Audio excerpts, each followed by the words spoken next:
আমাদের 4 জন সহকর্মী পেশাগত দায়িত্ব পালন করতে গিয়ে আইন শৃঙ্খলা বাহিনীর চোরা নির্মম বুলেটে রাজপথে প্রাণ হারিয়েছে।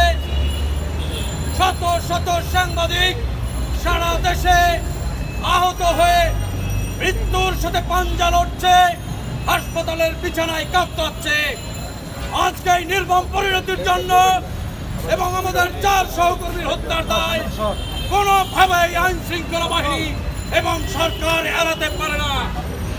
এর প্রতিবাদে পেশাদার সাংবাদিকরা ঢাকা সাংবাদিক ইউনিয়ন, বাংলাদেশ ফেডারেল সাংবাদিক ইউনিয়ন বরাবরের মতো রাজপথে দাঁড়িয়েছে।